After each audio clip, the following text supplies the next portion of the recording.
So, Allard, welcome. Great to have you here in our, let's say, virtual show. I'm live from Stockholm. You are, I guess, in Rotterdam, right? Absolutely, I'm in Rotterdam. Having a nice overview of the Port of Rotterdam from your office?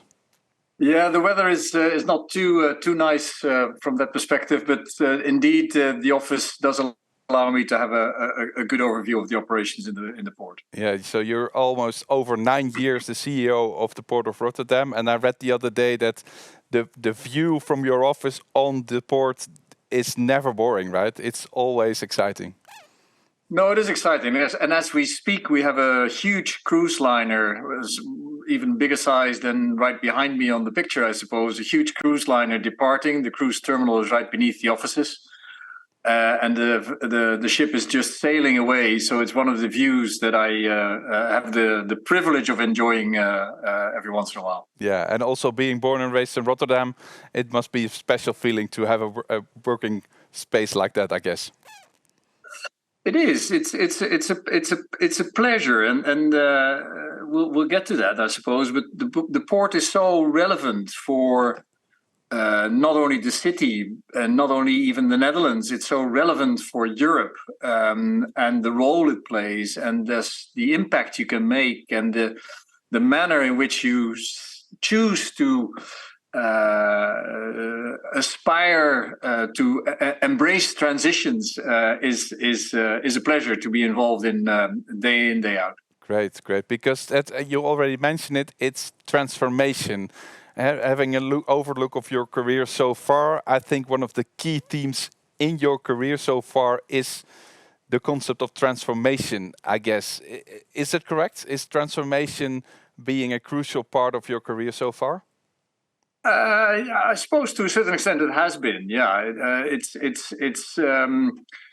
I've been blessed, I suppose, with several different opportunities offering different challenges, specifically work related, but also from a cultural perspective or a language perspective, or if you like, externalities with regards to the circumstances in which you need to operate. So yeah.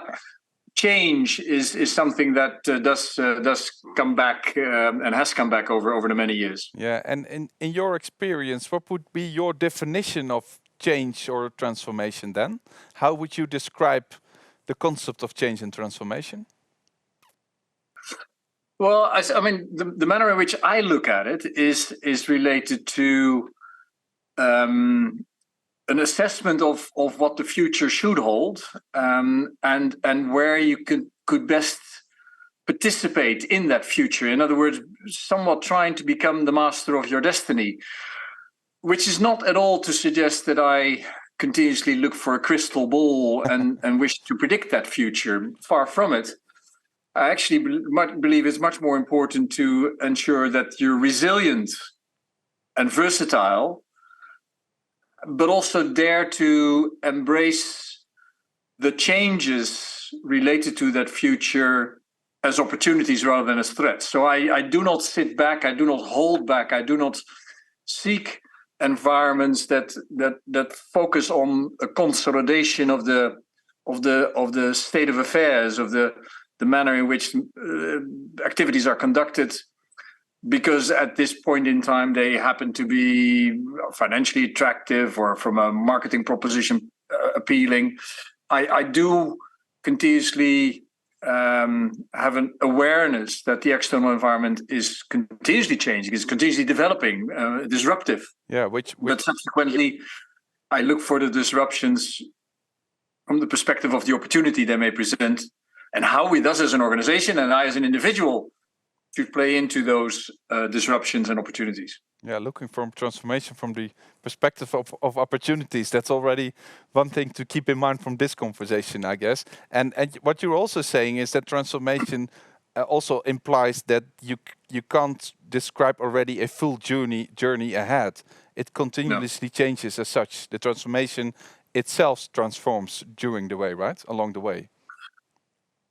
Correct. And so the hypothesis I adhere to is one where I'd much rather be on the pitch playing a game where rules may be still to be developed, but I'd much rather be on that pitch co-creating the rules that I aspire to and or believe in than waiting till all the dust has settled or that the outcome has been confirmed. Yeah. So I have embraced this notion of co-creation, dealing with uncertainty, acknowledging that if you put your mind and heart and soul and energy into it, you should feel confident that a positive outcome can be achieved. But by co-creating it, you kind of take co-responsibility. Yeah, and I also read the other day in an interview that you said in these transformations, the changes you have been faced with, you're always looking for the coalition of the willing instead of the mother of all coalitions. Can you elaborate a bit on that? Because I think it's very interesting in the notion of change and transformation.